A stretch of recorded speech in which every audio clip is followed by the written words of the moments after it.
అసలు మ్యాటర్లోకి వెళ్ళే కన్నా ముందు మనం ఒక చిన్న స్టోరీ అయితే తెలుసుకోవాలి. ఇది కొంచెం ఓపిక్గా వినేస్తే మనం అసలు మ్యాటర్లోకి వెళ్ళిపోదాం. ఇది నా ఇంటర్మీడియట్లో ఉన్నప్పుడు నా ఫ్రెండ్తో జరిగిన విషయం అనమాట. తను చాలా బాగా చదువుతారు, ఇంటర్మీడియట్ అంతా బాగా చదువుతారు, థియరిటికల్ సబ్జెక్ట్స్, నార్మల్ మన బోర్డ్ ఎగ్జామ్స్ ఉంటాయి కదా, ఇవన్నీ బాగా చదువుతారు. తనకి సెకండ్ ఇయర్ అయిపోయిన తర్వాత తన ఓవరాల్ ఇంటర్ పర్సెంటేజ్ వచ్చేసి 95% అనమాట. కాకపోతే తినతో ప్రాబ్లం ఏంటి అంటే తనకు అప్పట్లోని ఈ అల్టిమేట్లీ మనం ఇంటర్మీడియట్ రాసిన తర్వాత మనం జేఈ మెయిన్స్ కానీ ఎంసెట్ కానీ రాయాలి.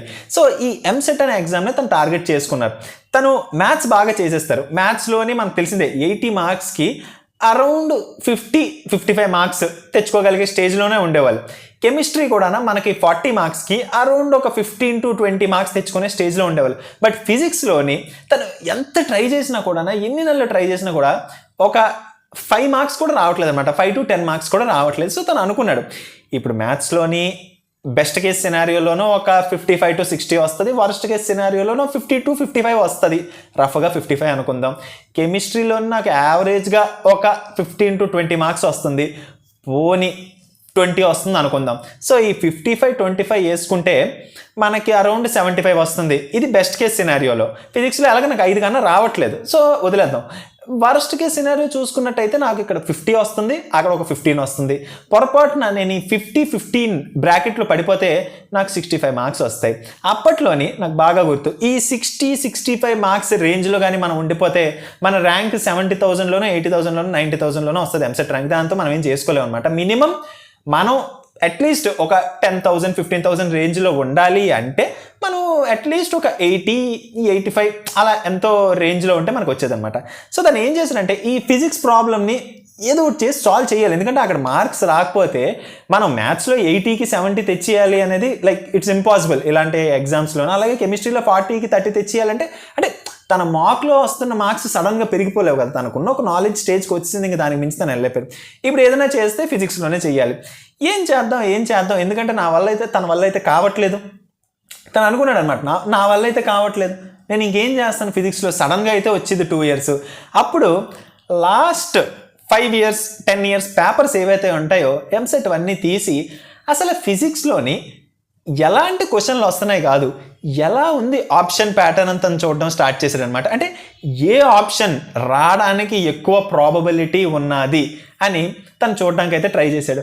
తను కొంచెం డేస్ దాని మీద స్పెండ్ చేసి క్వశ్చన్స్తో సంబంధం లేదు, జస్ట్ ఆ ఆన్సర్ కీస్ తీసుకొని రియల్ ఎగ్జామ్వి డిఫరెంట్ సెట్స్ ఎలాంటి ఆప్షన్స్ ఉన్నాయి అని చూశాడు. అలా చూసిన తర్వాత తను కంక్లూడ్ చేసుకుంది ఏంటంటే ఆప్షన్ ఏ, ఆప్షన్ డి కన్నా ఆప్షన్ బి, ఆప్షన్ సి ఎక్కువ వస్తున్నాయి. ఈ ఆప్షన్ బి, ఆప్షన్ సిలోని బీసీ పెట్టుకుంటూ వెళ్ళిపోతే మనం చెప్పలేం అక్కడ ఏముంటుంది. ఏదో ఒక ఆప్షన్ మనం చూస్ చేసుకొని అది పెట్టేసుకొని వెళ్ళిపోదామని చెప్పి తన గట్ ఫీలింగ్తోని ఆ రోజు తనకి exam, EAMCET exam, real exam ఎప్పుడైతే జరిగిందో తను ఏం చేశాడంటే అన్ని బీలు పెట్టి వచ్చాడు. 40 questions కూడా బీ పెట్టి వచ్చాడు. 40 questions బీ పెట్టి వస్తే ఫిజిక్స్లోని తన ఫైనల్ రిజల్ట్లోని తనకి 18 మార్క్స్ వచ్చాయి. 18/40. తను చాలా కష్టపడి కెమిస్ట్రీ అంతా చదువుకొని వెళ్తే ఆ కెమిస్ట్రీలోని తనకి 19 మార్క్స్ వచ్చాయి. అండ్ మ్యాథ్స్లోని సమ్వేర్ అరౌండ్ 55 to 60 మార్క్స్ ఎంతో వచ్చాయి. ఇవన్నీ కలగలుపుకొని సమ్వేర్ అరౌండ్ 83 ఎంతో వచ్చింది. తన ర్యాంకు జాగ్రత్తగా దేవుడి దయ వల్ల అరౌండ్ 10,000 12,000 వచ్చింది. జస్ట్ ఇమాజిన్ ఆ 18 మార్క్స్ కానీ రాకపోయి ఉండుంటే ఈ 83 ఈ రేంజ్లో ఉన్నది ఇక్కడ నుంచి మనం తీసేస్తే 18 మార్క్స్ తీసేస్తే 62లోనో 60లోనో ఉంటుంది. ఇక్కడ ఏం కాపాడింది సార్ ఇన్ని తినని, ఏం కాపాడింది అంటే it's not purely technical knowledge, ఇంకా అదర్ సరౌండింగ్ ఆస్పెక్ట్స్ కూడా ఉన్నాయి. సో ఓకే, ఇదంతా మనం తెలుసుకున్న తర్వాత అసలు చెప్పాలనుకుంటుంది ఏంటి అంటే ప్రతిసారి కేవలం నాకు టెక్నికల్ నాలెడ్జ్ ఒక్కటే ఉన్నది, నాది వెళ్ళిపోతుంది, నాకు ఏమైనా పర్వాలేదు అనుకోవడం రియల్ లైఫ్లోని మనకు అలాగైతే వర్క్ అవ్వదు. ఓన్లీ టెక్నికల్ నాలెడ్జ్తోనైతే మనం ముందుకెళ్ళాం. మనం ఎంత స్కిల్డ్ పర్సన్ అయినా కూడా మన చుట్టుపక్కల ఉన్న సీనియర్స్తో కానీ మన చుట్టుపక్కల ఉన్న మేనేజర్స్తో కానీ మనం రెస్పెక్ట్ఫుల్గా, పీస్ఫుల్గా కొంచెం తగ్గి మన ప్యాకేజ్ ఎంతైనా అవ్వచ్చు, వాళ్ళకన్నా చాలా ఎక్కువ ఉండొచ్చు, మనకి 20 ఉండొచ్చు, 30 ఉండొచ్చు, 40 ఉండొచ్చు, డజంట్ మ్యాటర్.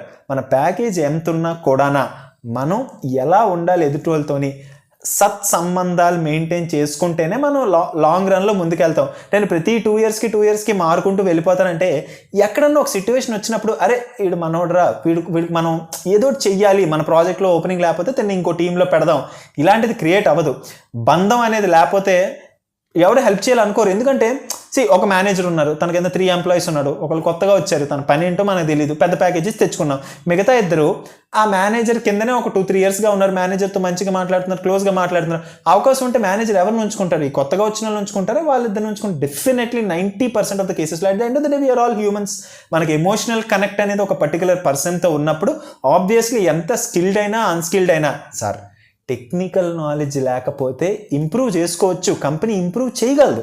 కాకపోతే యాటిట్యూడ్ ప్రాబ్లం ఉంటే, కమ్యూనికేషన్ ప్రాబ్లం ఉంటే, ర్యాపో ప్రాబ్లం ఉంటే దాన్ని ఎవరు ఫిక్స్ చేయలేరు. మన మెంటల్ స్టేట్ని ఫిక్స్ చేయలేరు, మన టెక్నికల్ నాలెడ్జ్ని ఫిక్స్ చేయగలరు. ఫర్ ఎగ్జాంపుల్ మన సర్వీస్ బేస్డ్ కంపెనీసే ఉన్నాయి. ఇప్పుడు ఒక ఫ్రెషర్ని తీసుకున్నప్పుడు మెకానికల్ కానీ, ఈసీ కానీ, ట్రిపుల్ కానీ ఇంకేదైనా నాన్ సిఎస్ డిపార్ట్మెంట్ తీసుకున్నప్పుడు ఎక్కడి నుంచి ఉంది టెక్నికల్ నాలెడ్జ్? తనకి డెఫినెట్లీ స్ప్రింగ్ అనే అయితే తెలియదు, స్ప్రింగ్ బూట్ అయితే తెలియదు, లేకపోతే కోర్ డిఫరెంట్ ఫ్రేమ్వర్క్స్ ఇవన్నీ తెలియవు కదా. కంపెనీ ఏంటి అంటే, అందుకే మనం చూసుకున్నట్టయితే సర్వీస్ బేస్డ్ కంపెనీస్లో ఏం చెప్తారు, మెయిన్ ఇంటర్వ్యూలోని బిహేవియరల్ ఆస్పెక్ట్ అబ్జర్వ్ చేస్తారు. ఎందుకంటే టెక్నికల్ నాలెడ్జ్ ఎప్పుడన్నా ఇంక్రీజ్ చేసుకోవచ్చు. 3 ఇయర్స్ వరకు ఏమి రాని మనిషి కూడా 4th ఇయర్లోని సడన్గా తన కెరియర్ ట్రాన్స్ఫార్మ్ అయిపోవచ్చు. ఎందుకు అంటే తన 1 ఇయర్లోని ప్రాపర్గా టెక్నికల్ ఆస్పెక్ట్ అంతా నేర్చుకున్నాడు. బట్ ఈ behavioural aspect extremely important irrespective of package or everything. మనం మనుషులతో ఎలా ఉంటున్నాము, మన సిట్యువేషన్స్ని ఎలా అనలైజ్ చేసుకుంటున్నాం, మనం చుట్టుపక్కల ఉన్న వాళ్ళతో ఎలాగున్నాం, మనం హంబుల్గా ఉన్నామా లేదా, మనకి వర్క్ రాకపోయినా ప్రాబ్లం లేదు, మనం హంబుల్గా ప్రాపర్గా కైండ్గా ఎదుటి ఉంటే వాళ్ళే మనకు వర్క్ నేర్పిస్తారు. సో ఎప్పుడైనా కూడా irrespective of package or anything మన చుట్టుపక్కల వాళ్ళతోని మనం సత్సంబంధాలు మెయింటైన్ చేస్తూనే మనం ముందుకెళ్తూ ఉండాలి. అప్పుడే మనం ఆ పర్టికులర్ ప్రాజెక్ట్లో కానీ దేనిలో అన్నా మనం ముందుకెళ్తూ ఉంటాం. లేదు అంటే రియల్గా సిట్యువేషన్ వచ్చినప్పుడు మన కోసం ఎవరు నించోరు. నేను ఎవరితో కలవనండి, నేను జస్ట్ నా వర్క్ ఒకటే చేసుకుంటాను, నేను ఎవరిని దగ్గరికి చేసుకోను, నా దగ్గరికి ఎవరు వచ్చినా నేను కలుపుకోను అని ఉంటే మనకు కష్టం వచ్చినప్పుడు ఎవరు నించోరు. అర్థం ఏంటంటే వాళ్ళ మీదకి వెళ్ళి వాళ్ళు ఏం చెప్పినా ఎస్ అనియాలా కాదండి. ప్రతిదానికి ఒక చెప్పే విధానం ఉంది. పొలైట్గా ఎదుటోళ్ళు చెప్పేది తప్పు అవ్వచ్చు, కానీ ఇది తప్పు అని మనం చెప్తున్నప్పుడు, అది ఎస్పెషల్లీ సీనియర్స్కి ఇది తప్పు అని మనం చెప్తున్నప్పుడు ఎందుకు తప్పు, మనం ఏ విధంగా రైట్ని తేగలం అని చెప్పడం extremely important. And not just సీనియర్స్తో ప్రాపర్గా ఉండడం, మన జూనియర్స్తో ప్రాపర్గా ఉండడం కూడా చాలా ఇంపార్టెంట్. ఎందుకు అంటే మనం మేబీ జూనియర్ స్టేజ్లో ఉన్నప్పుడు మన కింద ఉన్న లైక్ 3 ఇయర్స్ ఎక్స్పీరియన్స్ ఉన్నప్పుడు 1 ఇయర్ ఎక్స్పీరియన్స్ అడగకపోవచ్చు.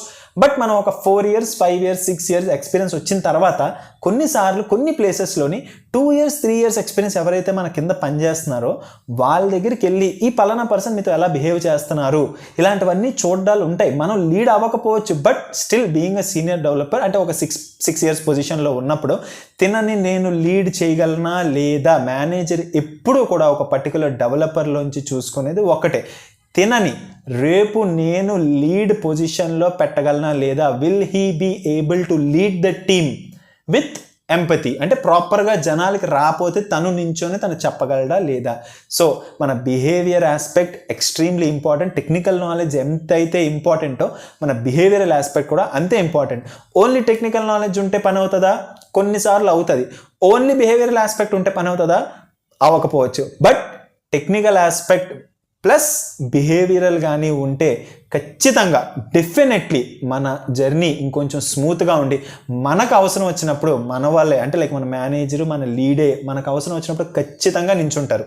వీడియోలో ఇన్ఫర్మేషన్ మీకు హెల్ప్ఫుల్ అనిపిస్తే వీడియోని లైక్ చేయడానికి ట్రై చేయండి. ఛానల్కి కొత్తగా వచ్చినట్టయితే ఛానల్ సబ్స్క్రైబ్ చేసుకోవడానికి ట్రై చేయండి.